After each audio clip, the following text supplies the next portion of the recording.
2015 में जो भी गेट फिजिक्स के मैथमेटिकल फिजिक्स का जो भी क्वेश्चंस है वो इस वीडियो में आज हम लोग डिस्कस करेंगे और बहुत ही अच्छे कॉन्सेप्ट्स के यहाँ पे आपको क्वेश्चंस मिलेंगे, तो आप ये वीडियो अच्छे से समझ के देखिएगा, ठीक है। सो फर्स्ट क्वेश्चन हमारा क्या है, consider w is equal to f of z is equal to u of xy plus i v xy to be the analytic function in domain d, which of the following options is not correct. ठीक है, यहाँ पे not को जो है वो highlight किया गया है, नॉट करेक्ट। यहाँ पे कौन सा ये जो हमारा 4 इक्वेशन है इसमें कौन सा करेक्ट नहीं है वो अब हमें बताना है, ठीक है। उससे पहले आप ये एक नोट्स का देखिए, इसमें होता क्या है, जब भी हम हार्मोनिक फंक्शन की बात करते हैं, if you talk about the harmonic function, then f of z is equal to u plus i v is complex analytic function. Then अगर हमें गिवन है कि एफ ऑफ जेड जो है, f of z is equal to u plus i v, where v is the imaginary and u is the real part, is complex analytic function. अगर ये complex analytic function है तो हम सी R equation कैसे लिख सकते हैं, this is C R equation.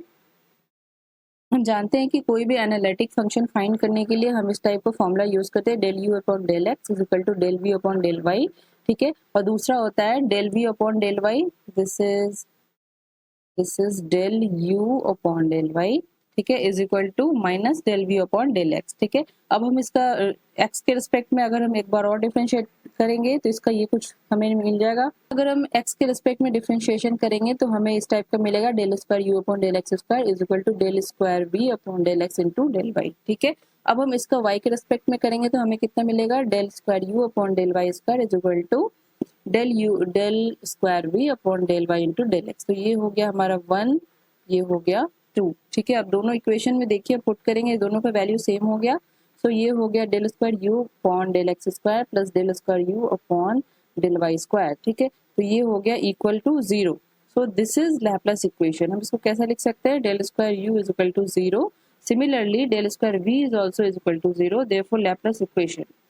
So u and v are harmonic function and they are harmonic conjugate of each other। तो हम यहाँ पे कह सकते हैं कि अगर ये जो फंक्शन हमें गिवन है ये कॉम्प्लेक्स एनालिटिक फंक्शन है, तो जो उसका u एंड v जो हार्मोनिक फंक्शन होगा और उसके साथ ही वो एक दूसरे का कॉन्जुगेट भी होगा। तो ये a ऑप्शन और b ऑप्शन तो हमारा सही हो गया, ठीक है। इसका क्या क्राइटेरिया हो जाएगा, del square u upon 0 and this is del square v is equal to 0। तो ये दोनों करेक्ट है, ठीक है, नॉट करेक्ट पूछा है हमसे। तो चलिए सी नंबर देखते हैं। सी नंबर यहाँ पे क्या है, यहाँ पे जो है एफ ऑफ जेड बोल रहा है, f of z is in integration of z1 to z2 f of z dz is dependent on the choice of contour between z1 and z2 in d। अब d क्या है, यहाँ पे देखिए कोई भी डोमेन हो सकता है, मान लीजिए कि ये आपका एक डोमेन है, दिस इज d डोमेन, और इस d डोमेन में ये जो एफ ऑफ जेड है, एफ ऑफ जेड जो है वो हर जगह एनालिटिक है, ठीक है। इस पॉइंट पे भी, इस पॉइंट पे भी, सब पॉइंट पे आपका जो है ये फंक्शन एनालिटिक है।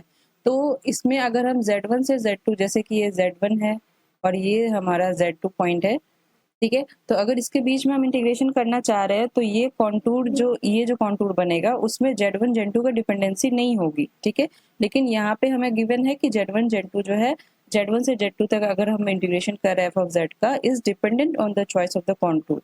लेकिन यहाँ पे चॉइस ऑफ द कॉन्टूर पे डिपेंड नहीं करेगा, क्योंकि पूरे ही डोमेन में ये जितने भी पॉइंट्स है सब एनालिटिक है, इसलिए यहाँ पे कोई भी डिपेंडेंसी इसकी नहीं आएगी। सो यहाँ पे इसका क्या हो जाएगा, therefore since f of z is analytic in domain D, then f of z can be expanded using Taylor series, ठीक है। टेलर सीरीज से हम इसको एक्सपैंड कर सकते हैं। अगर ये फंक्शन जो है हमारा एनालिटिक है सारे पॉइंट्स पे, तो हम इसको एक्सपैंड कर सकते हैं। एंड द वैल्यू यहाँ पे लिख रही हूँ, ठीक है, एंड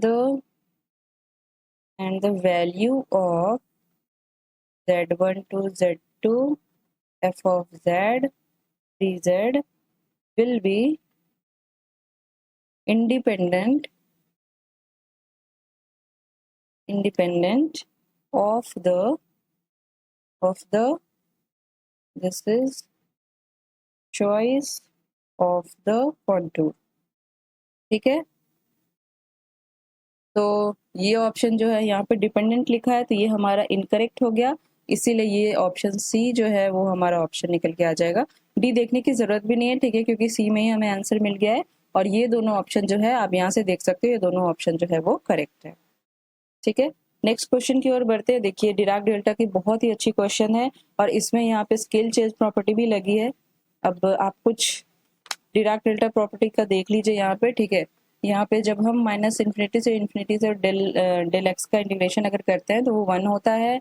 अगर इस तरह से हम देखेंगे कि माइनस एक्स का जो हम पुट कर रहे हैं अगर डिराक डेल्टा में, तो डिराक डेल्टा जो है वो इवन फंक्शन होता है, तो इस तरह का हमें मिलेगा। यहाँ पे हम क्या यूज करेंगे, यहाँ पे हम क्वेश्चन ये जो प्रॉपर्टी नंबर 4 है उसको हम यहाँ पे यूज करेंगे, this is scale change property. ठीक है, और साथ ही हम ये वाला भी यहाँ पे यूज करेंगे, जिसमें कि यहाँ पे जैसे इसको आप रहने दीजिए, इसमें तो x माइनस 0 है, यहाँ पे x माइनस ए है। ठीक है, a का कोई भी वैल्यू हो सकता है माइनस इन्फिनिटी से इन्फिनिटी तक, तो ये वाला और ये वाला हम यहाँ पे इस दोनों फॉर्मूला को इस क्वेश्चन में यूज करने वाले। तो इसको भी आप अच्छे से किसी कॉपी में लिख लीजिएगा ताकि आपको कोई भी डिराक डेल्टा फंक्शन का क्वेश्चंस मिले तो आप इस सारे ही प्रॉपर्टी को याद रखें। सो अब देखते हैं हमारा क्वेश्चन, यहाँ पे वैल्यू क्या गिवन है, this is 0 to 3 t square, this is del 3t minus 6 dt। इसका वैल्यू पूछा गया है हमें अप टू 1 डेसिमल प्लेस तक पूछा गया है। ठीक है, तो इसका क्या वैल्यू होगा देखिए। अब यहाँ पे हम स्केल चेंज प्रॉपर्टी लगाएंगे तो क्या हो जाएगा, 0 to 3 this is T square. अगर हम यहाँ पे 3 को कॉमन ले लेते हैं तो ये कितना हो गया, 3t माइनस 2। ठीक है, इसके अंदर आ गया और ये हो गया dt। अब इसका देखिए 0 to 3 इंटीग्रेशन होगा।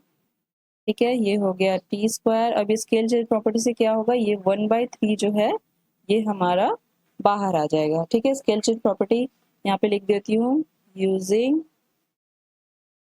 Scale change property. Scale change property क्या है, अगर डेल है और डेल में कोई भी यहाँ पे जैसे कि टी माइनस टी नॉट आप ले सकते हो, टी माइनस टी नॉट अगर गिवन है, ठीक है, तो उसका क्या करेंगे, यहाँ पे देखिए सी है यहाँ पे और यहाँ पे टी माइनस टी नॉट है, तो इसका क्या वैल्यू हो जाएगा, 1/c का जो मॉड होगा और ये हो गया Dirac delta T minus T not. ठीक है, तो ये वैल्यू हमें मिलता है। अब देखिए ये √3 जो है, ये मॉड 3 जो है ये बाहर आ गया और इसका इंटीग्रेशन हो गया 0 से 3 तक। अब देखिए इसका क्या वैल्यू आ जाएगा, ये हो गया Dirac delta t minus 2 into D T. अब 0 से 3 के बीच में 2 लाई कर रहा है तो यहाँ पे t इज इक्वल टू 2 हमें मिल रहा है। ठीक है, तो यहाँ पे हम सीधे t स्क्वायर में 2 का स्क्वायर कर देंगे और ये हो गया 3। ठीक है, ये कितना आ गया, 4/3। तो यहाँ पे आप इंटीजर में नहीं बोला है, यहाँ पे 1 डेसिमल प्लेस तक बोला है, तो इसका कितना हो गया, दिस इज 1.6। ठीक है, तो ये हो गया 1.6, इसका आंसर आ गया 1.6। ठीक है, बहुत ही अच्छा क्वेश्चन है और ये जो प्रॉपर्टीज है इसको भी आप अच्छे से याद रखिएगा क्योंकि डिराक डेल्टा फंक्शन का एक ना एक क्वेश्चन आपको एग्जाम में दिख ही जाएगा। सो नेक्स्ट क्वेश्चन की ओर बढ़ते हैं। यहाँ पे कॉम्प्लेक्स फंक्शन दिया गया है and which of the following statement is correct, कौन सा स्टेटमेंट जो है वो करेक्ट है, यानी कि हमें फाइंड करना है कि कौन सा ऑर्डर का पोल है। ठीक है, तो चलिए हम फाइंड करते हैं। एफ ऑफ जेड कितना है, f of z is equal to this is equal to 1/z into z plus 1/2 cos z into pi. अब हमें ये गिवन है और बोल रहा है कि कौन सा पोल है बताइए।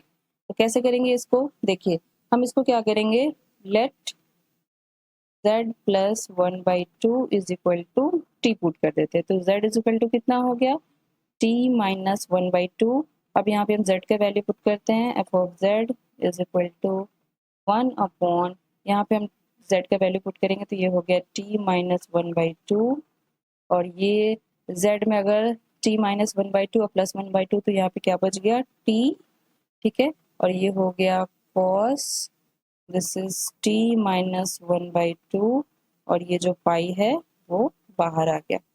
ठीक है, अब देखिए इसका क्या हो गया, f of z is equal to 1/t-1/2, this is t, और ये हो गया cos पाई t-1/2। अब cos पाई t-1/2 यहाँ पे देखिए कैसे हो गया, ये cos, ये हो गया पाई t माइनस पाई/2। तो माइनस पाई/2 अगर है तो ये फर्स्ट क्वाड्रेंट में चला गया। ठीक है, फर्स्ट क्वाड्रेंट में चला गया तो यहाँ पे सारा ही चीज़ें पॉजिटिव होती है और साइन कॉस में कन्वर्ट होता है और कॉस साइन में कन्वर्ट होता है। तो यहाँ पे हमारा क्या हो गया, दिस इज, ये मैं हटा देती हूँ यहाँ से। ठीक है, ये हो गया f of z is equal to 1 this is t minus 1/2, this is t, ये हो गया साइन, यहाँ पे t माइनस 1/2 है तो पाई, दिस इज पाई t जो है वो हमारा थीटा हो गया। तो ये कितना हो जाएगा, this is pi into t. ठीक है, therefore f of z is equal to, देंगे यहाँ पे 1 - 1/2 को जो है उसमें हम कॉमन ले लेंगे। अब देखिए यहाँ पे क्या बचा, यहाँ पे बचा 1 - 2t। ठीक है, देखिए 1/-1/2 कॉमन चला गया तो ये बचा 1 - 2t। ठीक है, अब ये कितना है, ये हो गया t। अब साइन का एक्सपेंशन आपको पता होगा क्या होता है, this is pi t minus pi cube t square, this is also t cube upon 3 factorial dot dot dot. ठीक है, इतना ही तक टर्म ले रहे हैं, बस दो ही टर्म यहाँ पे हम लोग ले रहे हैं। अब देखिए इसको करने का क्या रीजन है, यहाँ पे देखिए बाइनोमियल एक्सपेंशन आपने पढ़ा होगा 12th क्लास में, इसको मैं रिवीजन करा देती हूँ यहाँ पे। तो अगर 1 + x to the whole to the power plus n है, ठीक है, तो हम क्या करेंगे, देखिए यहाँ पे भी प्लस है, यहाँ पे भी प्लस है, जस्ट ये एक ट्रिक है इस फॉर्मूला को याद रखने का। ठीक है, ऐसा कुछ नहीं है कि ये एकदम आपका रूल है कि हाँ इसी तरह से लिखना है, पर ऐसा कुछ नहीं है, आपको बस याद करने के लिए मैंने ये एक ट्रिक लगाया है। ये देखिए यहाँ पे भी प्लस है और यहाँ पे भी प्लस है, तो ये सारे ही यहाँ पे प्लस होंगे। उसी तरह यहाँ पे अगर प्लस है, यहाँ पे माइनस है, तो यहाँ पे होगा माइनस प्लस माइनस प्लस। उसी तरह यहाँ पे फिर प्लस है, यहाँ पे माइनस है, तो यहाँ पे भी होगा माइनस प्लस माइनस प्लस। ठीक है, और अगर यहाँ पे माइनस माइनस है तो माइनस माइनस क्या होता है, प्लस होता है, तो सब में प्लस होगा।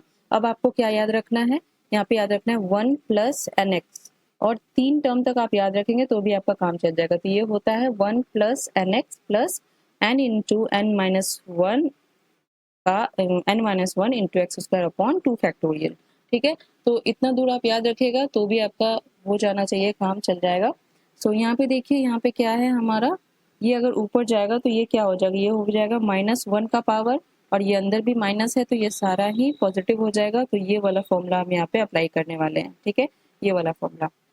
तो चलिए इसको देखते हैं, अब करते हैं f of z, this is f of z is equal to, कैसे लिख सकते हैं अब हम, देखिए ये 2 ऊपर चल जाएगा तो ये हो गया -2, और ये हो गया 1/t, ये इधर आ गया, और इसको हम कैसे लिखेंगे, 1/2t टू द पावर -1। अब हम यहाँ पे क्या करेंगे, देखिए यहाँ पे हम क्या करेंगे, 1/πt को जो है कॉमन ले लेंगे। अगर कॉमन ले लेंगे तो यहाँ पे कितना बचा, 1 minus this is pi square t square upon 3 factorial. ठीक है, इतना बचा।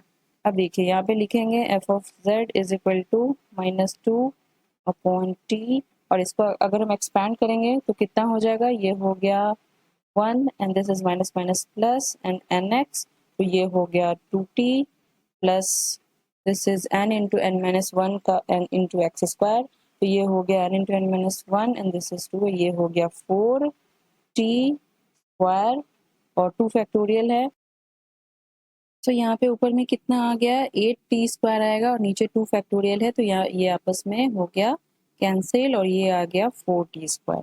ठीक है, अब इसको देखिए कैसे लिखेंगे, अगर हम पाई टी को इधर ले जाएंगे तो ये हो जाएगा पाई इंटू टी।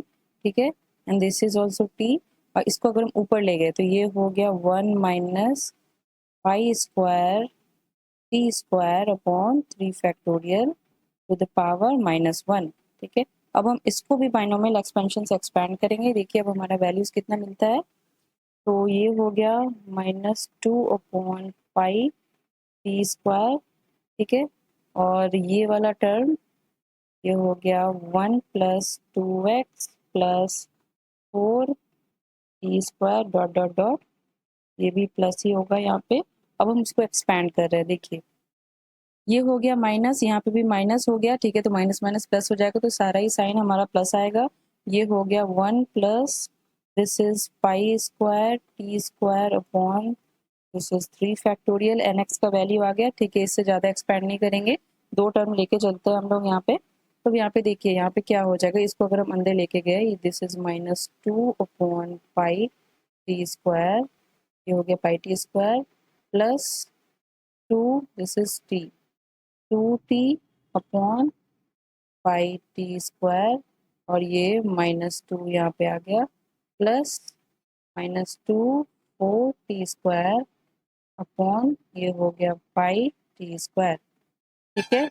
और ये जो मल्टीप्लिकेशन में था 1 minus pi square t square upon 3 factorial dot dot, ठीक है। अब देखिए यहाँ पे क्या हो गया, ये हो गया कैंसिल, यहाँ पे बच गया टी, ये भी हो गया कैंसिल, और यहाँ पे बच गया 1। तो यहाँ पे हाईएस्ट टी का 1/t का नेगेटिव पावर कौन सा हो गया, देखिए ये अगर ऊपर जाएगा तो ये कितना हो गया, ये टर्म को अगर हमसे कह रहे हैं, सो this is -2 upon pi T square. इसको हम कैसे लिख सकते हैं, देखिए ये हो गया t⁻²। तो अब हम जानते हैं लॉरेंट सीरीज में जो भी 1/t का जो नेगेटिव पावर होता है उसका हम लेते हैं पोल, ठीक है। उसका जैसे कि यहाँ पे 2 है तो ये हो गया हमारा सेकेंड ऑर्डर पोल, अगर यहाँ पे 1 होता तो ये होता सिंपल पोल। तो यहाँ पे हम क्या लिखेंगे, 1/t² का जो भी, यहाँ पे 1/t का जो भी हाईएस्ट आपका जो पावर होता है उसी का हम लेते हैं पोल्स। तो यहाँ पे हम क्या लिखेंगे, highest, this is highest power, highest this is negative power, ठीक है, highest negative power term in the above Laurent series expansion is 1/t², ठीक है। तो हाईएस्ट पावर कितना है, 1/t²। देखिए नीचे में कोई भी t का टर्म नहीं है, यहाँ पे भी कोई t का टर्म नहीं है, तो यहाँ पे सबसे हाईएस्ट जो होगा वो यही हो जाएगा। So therefore f of z has a pole of order of second, ठीक है। एफ ऑफ जेड वो हो गया सेकेंड ऑर्डर पोल। अब देखिए ऑप्शन की ओर बढ़ते हैं, ए ऑप्शन तो पहले ही गलत हो गया, ठीक है, सिंपल पोल्स तो नहीं होगा। F of z has a second order pole at z equal to -1/2, ठीक है। तो यहाँ पे जो हमारा 1/z का जो कॉफिशिएंट होगा वो हो जाएगा -1/2, इसीलिए ये जो ऑप्शन है बी ऑप्शन जो है वो हमारा करेक्ट हो गया। और ये पूरा जो हमारा कॉम्प्लेक्स फंक्शन था वो हो गया सेकेंड ऑर्डर पोल का, ठीक है। इन्फिनाइट नंबर ऑफ पोल्स भी नहीं होगा, ठीक है, क्योंकि ऐसा कुछ नहीं है, यहाँ पे टी का जो फॉर्म है वो सिर्फ एक टर्म के लिए आ रहा है, और सिंपल पोल्स भी नहीं होगा, तो ये भी गलत हो गया। सो बी नंबर इज करेक्ट।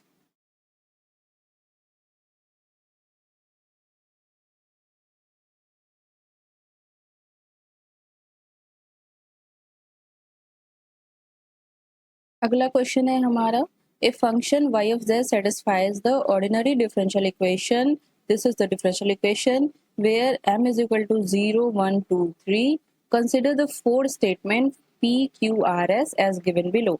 तो ये चारों स्टेटमेंट देखनी है हमें और चेक करना है कि कौन सा स्टेटमेंट जो है वो हमारा सही है। The correct option for the combination of valid statement is, तो कौन सा करेक्ट ऑप्शन है हमें ये चेक करनी है। तो अब देखिए ये हमारा डिफरेंशियल इक्वेशन हमें क्या गिवन है, ये है y of double prime plus 1/y y prime, this is not y, this is z, ठीक है, ये है z, यानी कि y ऑफ z का फंक्शन है। तो ये हो गया y prime minus m square upon z square y is equal to 0। अब इसका फॉर्म हम कैसे लिख सकते हैं, देखिए इसका वैल्यू कितना हो जाएगा, this is equal to d² upon dz², ठीक है। z का फंक्शन है तो हम कुछ इस तरह से लिख सकते हैं, और ये हो जाएगा +1/z d y upon d z, ठीक है। और ये हो गया plus m square upon z square into y is equal to 0।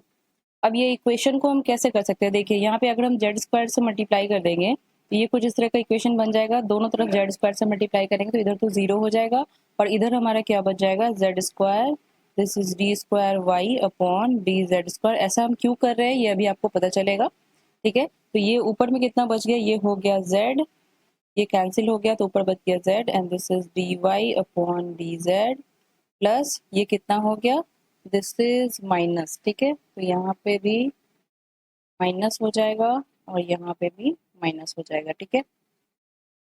This is minus, this is also minus, तो ये कितना हो गया, m square into y is equal to 0, ठीक है। तो ये वैल्यू हमें मिल गया यहाँ पे। अब देखिए इसको हम कैसे निकालेंगे, ये जो आप देख रहे हैं ये z square into d square y upon d z square, ये जो वैल्यू है ये कॉशी इंटीग्रल डिफरेंशियल इक्वेशन की तरह मैच कर रहा है। तो इसको हम कॉशी डिफरेंशियल इक्वेशन से सॉल्व कर सकते हैं। देखिए ये वाला जो होता है कॉशी यूलर इक्वेशंस, उसमें क्या होता है, जो आपका पावर है जैसे कि एक्स स्क्वायर है और हो गया d square y upon D x square, ये दोनों का जो ऑर्डर है और पावर जो होता है वो दोनों सेम है। तो उसको हम कॉशी यूलर इक्वेशन से सॉल्व कर सकते हैं। देखिए Cauchy Euler linear differential equation क्या है, A N X to the power N D N Y upon D X to the power N, ठीक है। दोनों का ही जो पावर है वो सेम होगा। This is second order Cauchy Euler linear differential equation. In general हम कुछ इस तरह से लिखते हैं, ठीक है। X square d square y upon D x square plus p x d y by d x plus q y is equal to p of x, ठीक है। यहाँ पे p का वैल्यू कितना है, यहाँ पे देखिए यहाँ पे p का वैल्यू 1 है और ये है z d y upon d z. तो ये हम क्या करते हैं, इसमें put x is equal to E to the power z, इस तरह से हम पुट करते हैं और ये जो वैल्यू होता है ये वैल्यू को x d y by d x को इज इक्वल टू लिखते हैं d इंटू वाई। डी का वैल्यू यहाँ पे क्या है, d अपॉन डी जेड। इस तरह से हम इसको कन्वर्ट करके इस इक्वेशन को हम डिफरेंशियल इक्वेशन को हम सॉल्व करते हैं। तो चलिए देखते हैं ये वाला हम कैसे सॉल्व करेंगे। ये कुछ इस तरह से हमारा हो जाएगा। सो यहाँ पे मैं लिख देती हूँ, this is Euler Euler Cauchy Euler, this is ये U C H Y Cauchy Euler differential equation, ठीक है। तो इसको हम कैसे अप्लाई करेंगे, let z is equal to E to the power x, equal to को क्या हो जाता है, z is equal to e to the power x, ठीक है। And replacing z dy by dz, तो z dy by dz is equal to dy by dx हो जाएगा, ठीक है। उसी तरह z square d square y upon d z square is equal to, कैसे रिप्लेस कर देंगे हम इसको, d square y upon D x square minus d y by d x, इस तरह से हम इसको रिप्लेस करेंगे। देखिए यहाँ पे जो है ये जो फॉर्मूला है इसको हम इस तरह से रिप्लेस करें, जहाँ पे भी डी का जो वैल्यू है वो है डी अपॉन डी जेड, यहाँ पे मैंने डी अपॉन डी एक्स लिया है, ठीक है। तो इस तरह से हम इसको रिप्लेस कर देंगे। सो ये इक्वेशन को हम मान लेते हैं कि ये हमारा इक्वेशन 1 है और ये इक्वेशन जो है ये हमारा 2 इक्वेशन है। और जब हम 2 में वैल्यू पुट करेंगे तो क्या होगा, देयरफॉर वी गेट, इसमें पुट करते हैं तो ये वैल्यू कितना हो जाएगा, d square y upon D x square minus d y by d x, ये वैल्यू यहाँ पे आ गया, प्लस इसका वैल्यू कितना हो गया, plus d y by d x, ठीक है, माइनस ये तो बच गया जो वो आ गया, ठीक है, ये कैंसिल आउट हो गया। तो यहाँ पे हमें कितना मिल गया, d square y upon D x square minus m square y is equal to 0। अब इसको हम क्या लिख सकते हैं, यहाँ पे तो m गिवन है, सो m यहाँ पे है तो इसको हम m डिनोट नहीं कर सकते, तो मैं इसको लिख देती हूँ k square minus m square is equal to 0, ठीक है। रूट्स निकाल रहे हैं हम, तो k जो है यहाँ पे रूट है, सो इसका वैल्यू क्या आ जाएगा, therefore k square is equal to m square, k is equal to plus minus m, ये हमारा आ गया अब रूट। कॉम्प्लीमेंट्री इंटीग्रल हम कैसे लिखेंगे, y is equal to c1 e to the power plus mx, ठीक है, क्योंकि डिफरेंट डिफरेंट हमारा रूट्स है, और लिखेंगे c2 e to the power minus mx। अब देखिए यहाँ पे हमने क्या माना था, यहाँ पे माना था z is equal to e to the power x, तो हम यहाँ पे पुट करते हैं, therefore y is equal to c1 e to the power x to the power m, कुछ इस तरह से हम लिख सकते हैं, therefore c2 and it is e to the power x to the power minus m। अब इसके बदले हम क्या लिखेंगे, y is equal to c1 z to the power m plus c2 z to the power minus m, ठीक है। तो यहाँ पे ये वाला जो हमारा निकल के आ गया, सो देखिए यहाँ पे क्या है, z to the power m and z to the power minus m are linearly independent solutions for all values of m greater than 0, ठीक है। तो ये जो है हमारा, ये हमारा ऑप्शन जो है वो करेक्ट हो गया। अब देखिए ये सिर्फ इसमें है, तो ये ऑप्शन हमारा करेक्ट हो जाएगा। साथ ही हम r वाला वैल्यूज भी देख लेते हैं।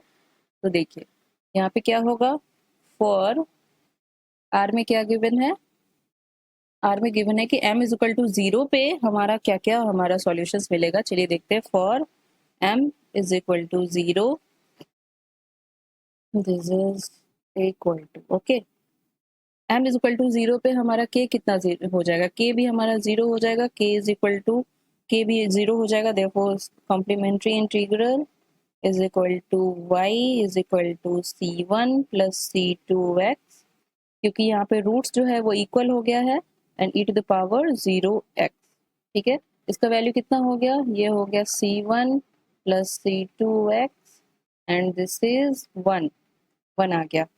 अब आगे देखिए यहाँ पे क्या करेंगे, हम x का वैल्यू कैसे पुट करेंगे, यहाँ पे हमने x का वैल्यू कैसे ले लिया, यहाँ पे z इज इक्वल टू, अगर e to the power x है तो अगर हम log लेंगे दोनों साइड तो क्या हो जाएगा, x is equal to log z, ठीक है। तो ये हो गया हमारा c1 plus c2 ln z and this is into 1।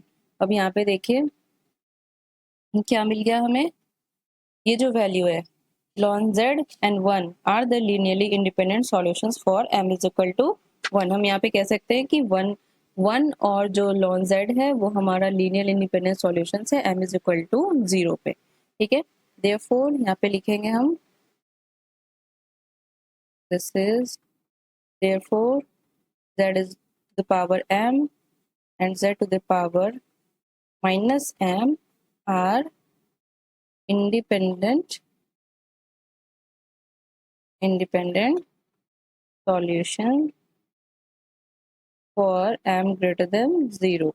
साथ ही हमारा क्या हो गया, 1 and ln z are independent solution, this is solution for m is equal to 0, ठीक है। तो ये क्वेश्चन जो है वो हमारा सॉल्व हो गया और ये ऑप्शन हमारा करेक्ट हो गया।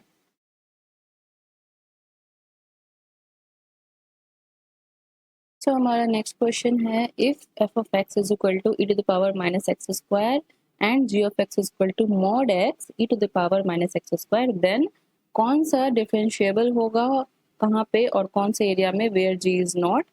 फर्स्ट है हमारा f and g both are differentiable everywhere, दूसरा है f is differentiable everywhere but g is not, g is differentiable everywhere but f is not, g is discontinuous at x is equal to 0, ठीक है। तो इसमें कौन सा option हमारा सही होगा वो अभी हम देखेंगे।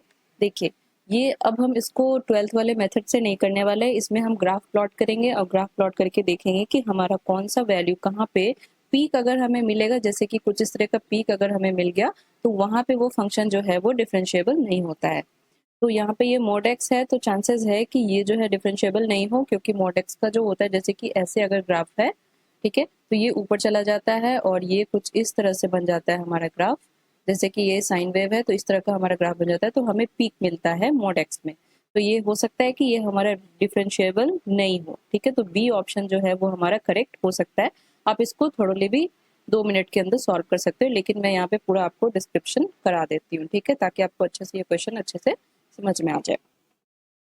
तो this question can be solve with the help of graph. यहाँ पे देखिए f of x is equal to E to the power minus x square हो जाएगा। इसका ग्राफ तो बहुत ही ईजी होता है, गॉसियन वेव फंक्शन होता है, जैसे कि क्वांटम मैकेनिक्स में हम पढ़ते हैं। तो वो क्या हो जाएगा, ये कुछ इस तरह से हो जाएगा, एक्स स्क्वायर है तो यहाँ से ये ऐसे बढ़ेगा और उसके बाद फिर ये पीके हो जाएगा।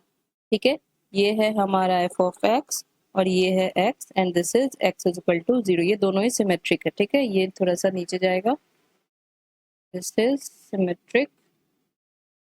तो ये कुछ इस तरह से आएगा। कहीं पे भी आपको ये नहीं दिखेगा कि कहीं पे भी ये ब्रेक हो रहा है, कहीं पे भी ब्रेक नहीं है। देखिए यहाँ पे इस पॉइंट पे बिल्कुल ही कॉन्टिन्यूअस है।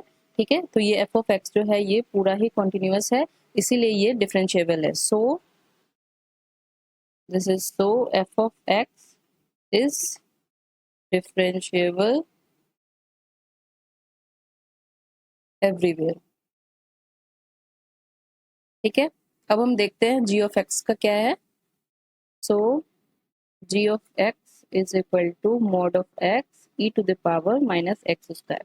अब मॉड ऑफ एक्स का वैल्यू क्या होता है, mod of x is equal to होता है, दिस इज इक्वल टू इसका वैल्यू होता है, अगर हम एक्स ले रहे हैं, ठीक है, तो ये होगा x greater than equal to region में। अगर माइनस एक्स ले रहे हैं तो ये होगा एक्स लेस देन 0 रीजन में। ठीक है, तो अब हम इसको लिखते हैं, g of x is equal to, ये कुछ इस तरह से हो जाएगा, x, this is x and this is e to the power minus x square, x greater than equal to 0 region में and minus x E to the power minus x square, x less than 0 region में। अब हम इसको plot करते हैं। देखिए first वाला हम प्लॉट करेंगे पहले,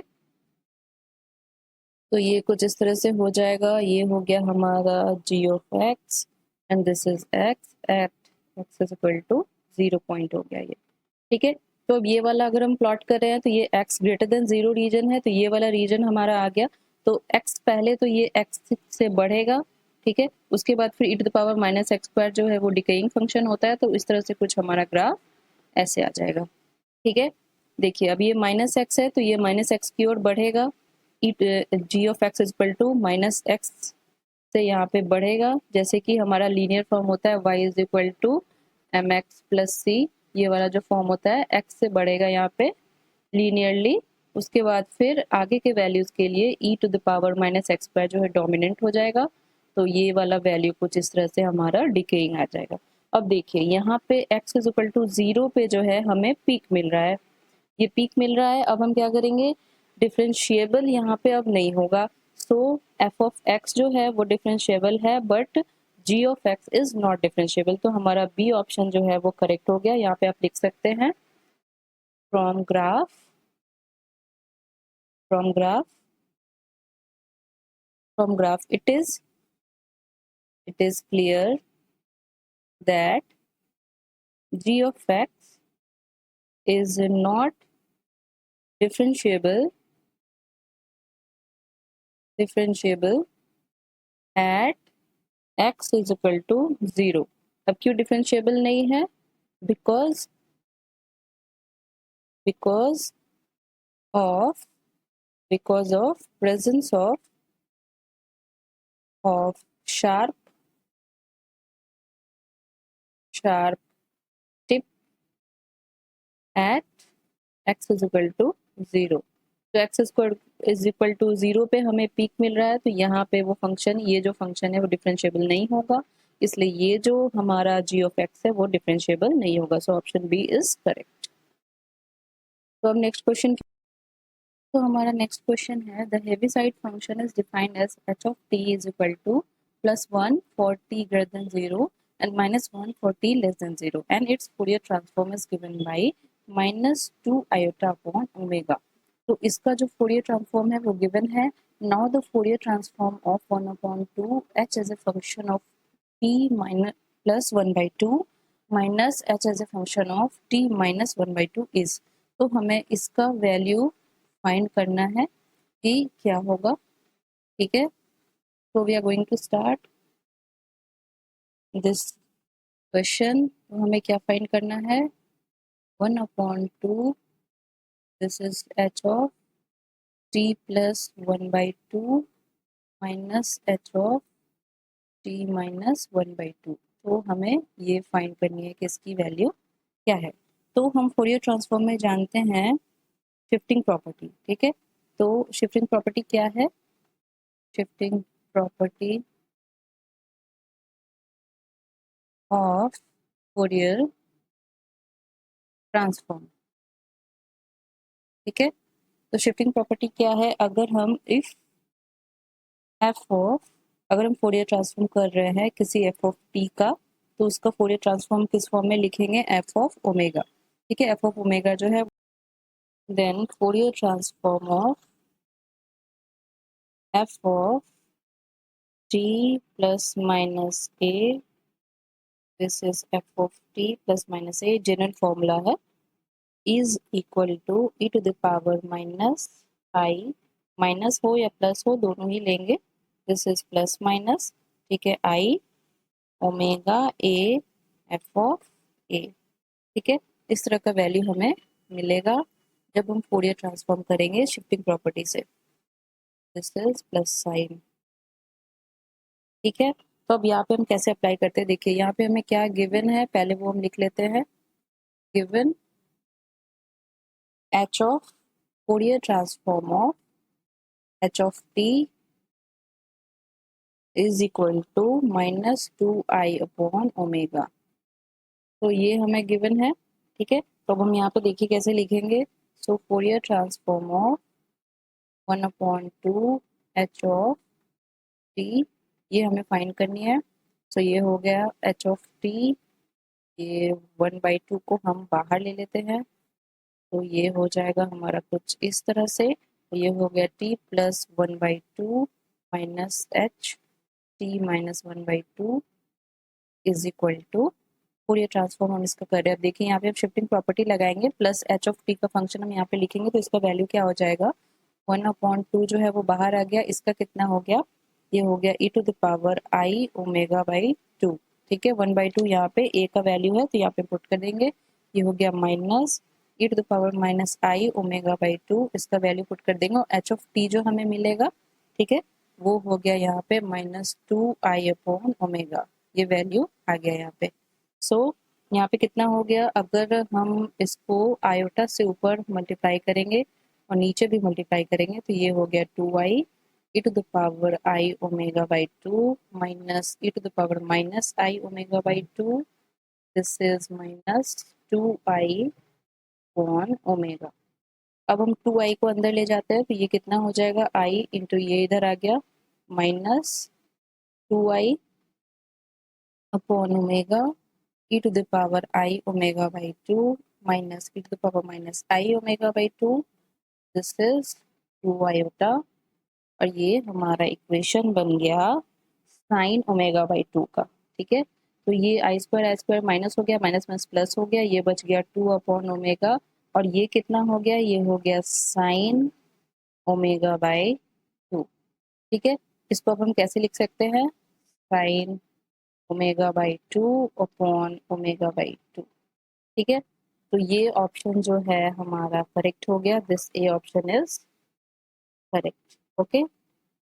तो ये क्वेश्चन यहाँ पे हुआ कंप्लीट, और 2015 में जितने भी क्वेश्चंस थे सब यहाँ पे अब कंप्लीट हो गया।